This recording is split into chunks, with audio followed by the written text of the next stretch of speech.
OPPO Reno 6 Pro 5G review. Excellent design, delightful software, but mediocre cameras.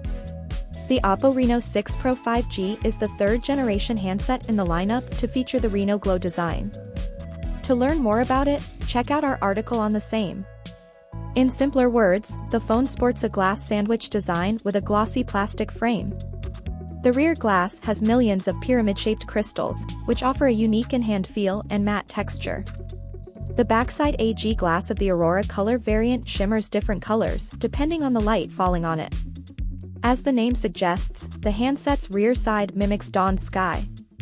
You can mostly notice blue and yellow shades. This unique back along with a curved glass panel on both front and rear makes the device stand out in the crowd. The phone is surely a head-turner when you use it in public. Because of the matte finish, you don't even require a case. However, OPPO does include a free transparent silicone case in the box. Talking about placements, the volume keys sit on the left side, while the accented, green, power key resides on the right. The top of the device includes a radium strip that glows in the dark. This side of the phone also houses the secondary microphone. Lastly, the bottom of the handset features the SIM card slot, primary microphone, USB Type-C port, and a speaker grill. Unfortunately, like most modern smartphones, the device neither has a 3.5 headphone jack nor features a microSD card slot. However, you do get a free pair of USB Type-C earphones in the box. The smartphone measures around 7.6 in thickness and weighs about 177 g. Hence, it's comfortable to hold for a longer period of time. The only two complaints I have regarding the phone's design are its plastic frame and the lack of an IP rating. It's weird that the 10,000 Indian rupees cheaper vanilla OPPO Reno 6 5G sports a premium metal frame with flat sides. Display and sound. Just like the Reno 5 Pro 5G, the Reno 6 Pro 5G also flaunts a curved AMOLED display with a single punch hole in the top left corner. The screen measures 6.55-inch diagonally, packing a resolution of 2400 by 1080 pixels, 402 ppi, 16.7 million colors, and 100 IP3 color gamut. The panel supports a 90 Hz refresh rate, 180 Hz touch sampling rate, and 800 nits brightness, typical. The display also houses an optical fingerprint sensor underneath it and offers a 92.1% screen-to-body ratio. As the specs suggest, the display on the OPPO Reno 6 Pro 5G is great for the price. By default, the smartphone comes with Vivid P3 mode, which offers boosted saturation. Also, if required, users can opt for Gentle sRGB mode for natural colors. The screen gets quite bright outdoors, enabling better visibility. The brightness is also commendable for HDR video playback on YouTube. Unfortunately, the device does not support HDR content on streaming apps like Netflix and Prime Video. However, it is capable of playing HD content.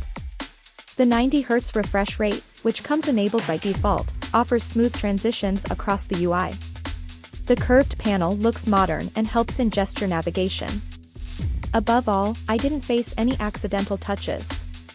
Additionally, thanks to the curved display, the smartphone also comes with a feature called Edge Lighting. This is similar to OnePlus Horizon light notifications. When this feature is turned on, the edges of the screen lighten up for new notifications. This feature makes up for the lack of a notification LED.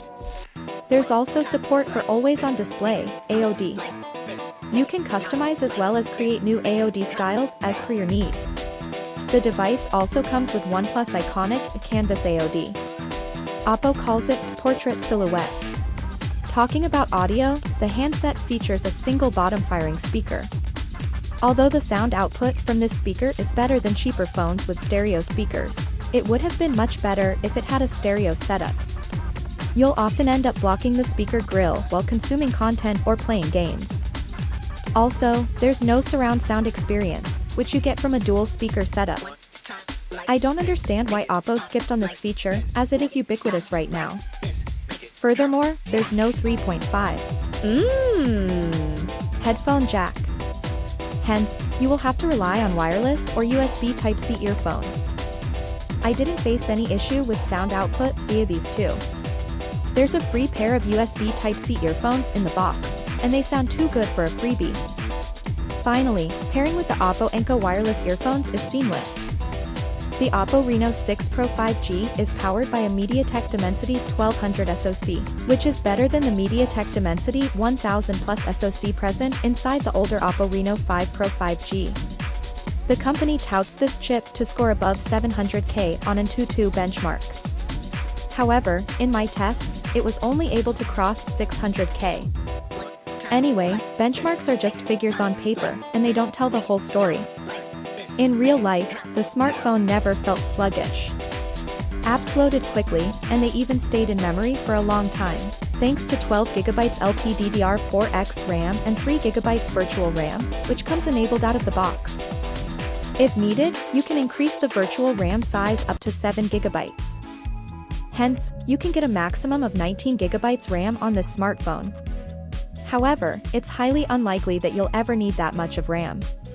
But if you do, know that there's room for expansion. OPPO Reno 6 Pro 5G Review 01 Further, I did not face any hiccups using regular day-to-day apps. But I cannot say the same for games. This handset is not meant for mobile gaming. If you are one of those who want constant 60 frames per second gameplay, then better stay away from this one. The phone does the job for casual gaming. In a nutshell, you can play high-end games, however, you won't get the most out of those games. The experience is subpar for the device's price when compared to the competition. But I have to give credit where credit's due, the handset's cooling system is highly effective. When playing high-end titles like Genshin Impact, the phone does get warm like any other smartphone, but it also cools down quickly. As for storage, you get 256GB UFS 3.1 ROM. It's more than enough for most users, and there's no presence of a microSD card slot for expansion. On the connectivity front, the device features a dual SIM card slot, Wi-Fi 6, Bluetooth 5.2, GNSS, and NFC for contactless payments. As clearly marketed in its name, the phone supports 5G connectivity and comes with 11 5G bands, N1, N3, N5, N7, N8, N28, N38, N40, N41, N77, N78. Since 5G networks are yet to go live in India, I could not test it. But going by the number of 5G bands, users need not worry about compatibility in the future. The phone performed well on 4G. It supports VO Wi-Fi and VoLTE, in addition to carrier aggregation. I did not face any call drops and the sound output from the earpiece was clear. The OPPO Reno 6 Pro 5G houses a quad camera setup on the back. The setup includes a 64MP primary sensor, an 8MP ultra-wide unit, a 2MP macro shooter, and a 2MP monochrome sensor. Whereas, on the front, the device sports a 32MP snapper for selfies and video calls.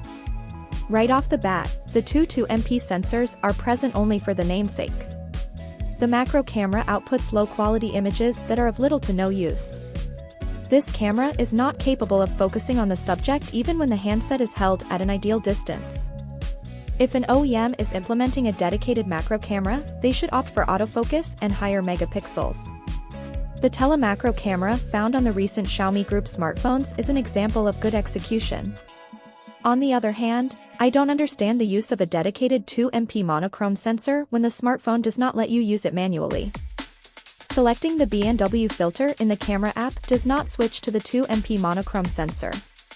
Looks like the device only uses it for better contrast and sharpness in pictures shot from the wide and ultra-wide-angle cameras. Unfortunately, the primary 64MP sensor, as well as the secondary 8MP ultra-wide-angle camera, are not that great either. Their performance is lackluster with inaccurate colors and a warmer tone. However, images from these two lenses have a good high dynamic range (HDR) and contrast. But for some reason, they are overdone most of the time. As a result, the HDR looks unnatural. I believe this problem persists because of the camera's inability to adjust brightness by themselves. A normal user wouldn't fiddle with the contrast slider to adjust the lighting. They would simply tap to focus and click on the shutter button. I did the same and the results were unimpressive in difficult scenarios. Both the wide and the ultra-wide angle cameras perform well when there is an ample amount of light. Even during these situations, the pictures taken from the ultra-wide angle camera lack details, and they have the fisheye effect at the edges, which I don't consider as a negative, but your opinion may vary.